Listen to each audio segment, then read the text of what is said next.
Hi all, my name is Valmiki. I welcome you all to my channel, Tail Handler. I've been practicing as a dog trainer since 2 years, since 2019. It was all started as a hobby, and then that turned into a service. I would say the dog training is kind of service to the people who don't know about the dogs and eager to learn about the dogs and how to train them. So let me get into the topic straight.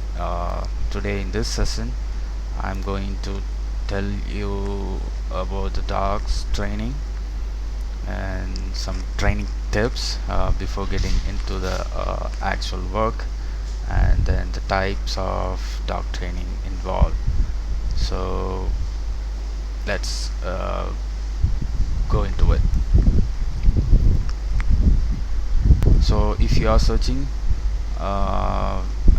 for dog training videos in the website or YouTube or wherever, you are stressed, right?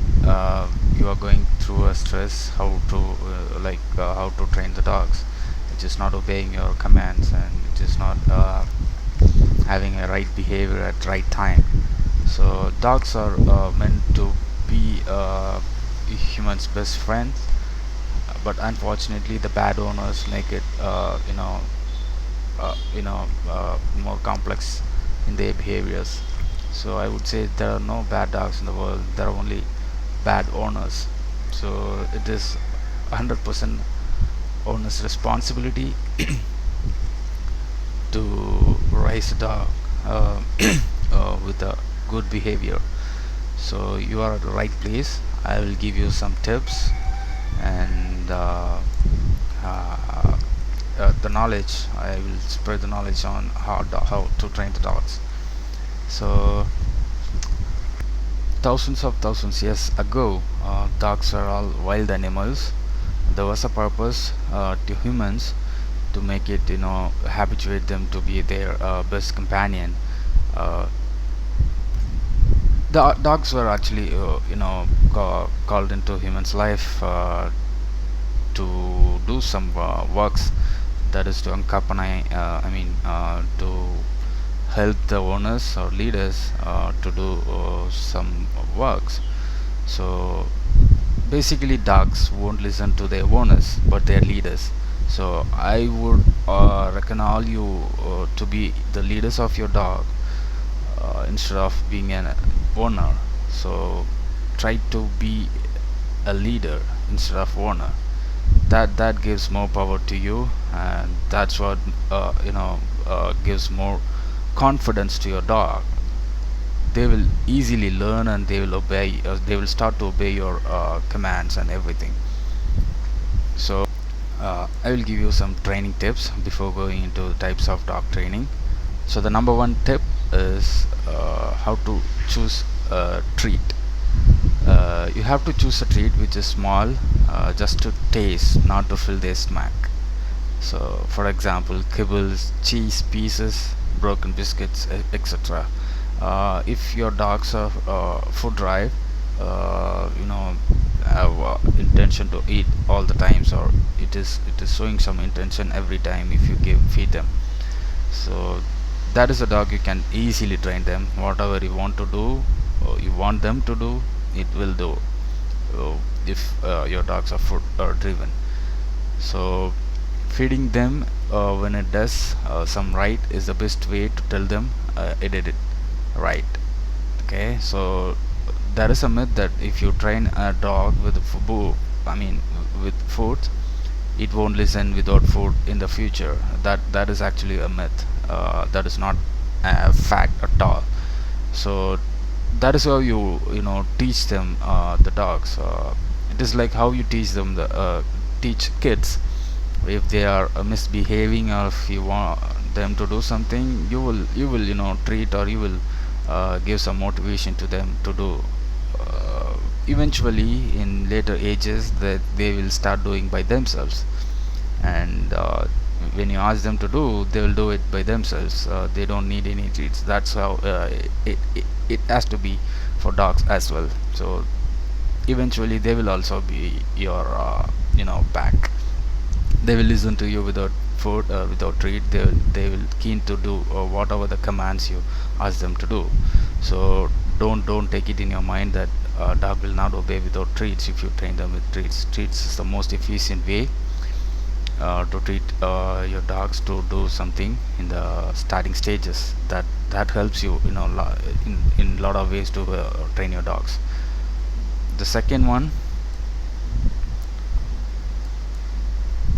is no freebie. That means do not feed or treat your dog until it does your command. So when you feed them, without obeying your commands, they will start to learn that if I don't obey, they'll feed me also otherwise. So don't do that ever. When you want them to do something with your command, don't ever do that. If you want them to sit, you tell the command, you wait until it does it. If it does it, the next second you feed them. Do not feed them until it sits. Okay.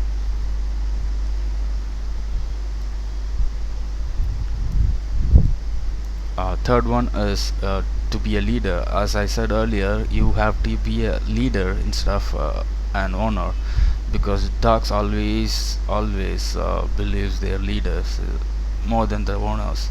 So that is one thing. You have to show your attitude as a leader to the dog.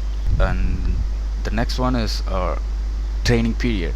So you have to keep this training period as much as short and sweet for effectiveness. You can do maximum thrice a day with 5 minutes each. Do not stretch it further, because after some time, if you do it more than 10 minutes or 15 minutes, they will start not obeying your they'll not listen to you anymore. They'll go and they'll sit up. So don't do that. So the first 5 minutes will be your target time. In that 5 minutes, achieve whatever you can achieve with your dogs, and then move on. The next one is physical exercise. The lack of physical exercise brings down a lot of misbehaviors issue. So you have to exercise your dog. Take your dog for a walk, jog, or play with some toys for at least 20 minutes. I would say have it 2 sessions per day, morning and the evening, with 20 minutes or 30 minutes each. So that brings a lot of confidence and calmness in your dogs. When your dog is in calm state, then they will listen to you, and they will not repeat the behaviors, the unwanted behaviors you don't want to see from them. That creates a lot of positivity in their minds. So that's it. You have to exercise your dog every day.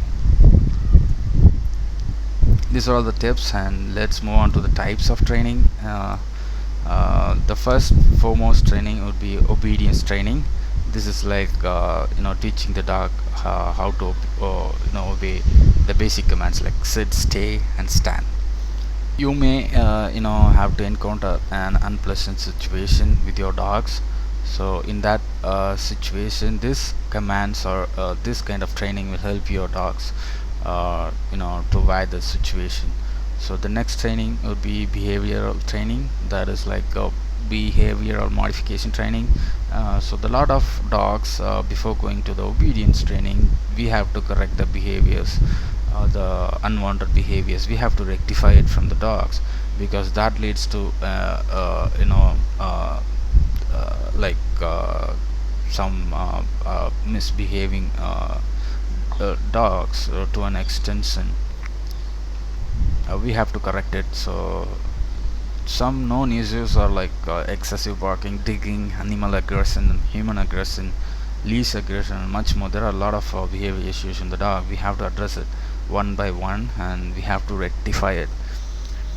So once it is done, that the dogs will be given with a peaceful life, and they will live their life like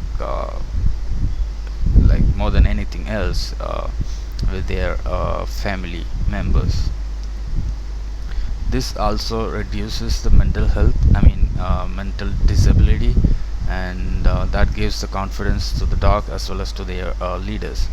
So that's it. Then the rest are all the specialized training that will be given in by the trainers to perform some special activities like tracking training will be given to the dogs to find out the products or the things by their sense. And then the therapy dog training, this is to this uh, the dog trained under this training would be called as a comfort dogs, which provides comfort to the patients or elderly people who are suffering from vulnerable diseases. So the next one is agility training. Agility is like training which gives mental and physical stability to your dogs.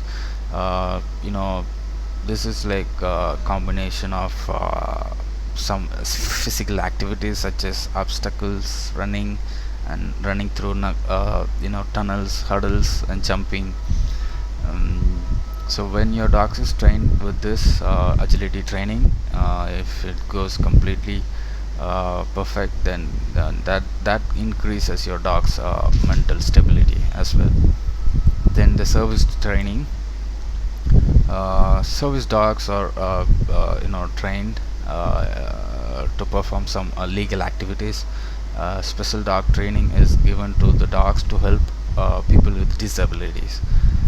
So most common service dogs are German support dogs, labs, and golden retrievers. Service like mobility assistance for people in wheelchairs, assistance in alerting for people with hearing disability will be done by these dogs. Also, medical alert dogs can alert us for seizure or low blood sugar. So dog can find anything you want by their the first eye. I would say the dog's first eye would be their nose. So with their nose, they can do anything. Dog sees through nose first, then eyes, then ears. So it goes like this. And then the protection training is a type of dog training that teaches the dog to protect their family members and their belongings. Dogs with natural traits to work on their roles, such as a species of strangers, confidence, and independent thinking when it requires. So most commonly known Indian breeds for protection are Bullikuta, Kombai, Rajapalayam, Indian Bull Terrier, and then Himalayan Mastiffs. These are all best for protection training. And last but not least would be retrieval training. That is like this will be the most valuable asset for the dogs to be trained. These trained dogs would be the most valuable asset for the hunters who love to hunt, which is illegal. I mean, hunting is legal in their country. Then this would help the hunters to help, retrieve the target. Like if they shot down a rabbit or the prey, they will get them back to the owners without biting or eating them.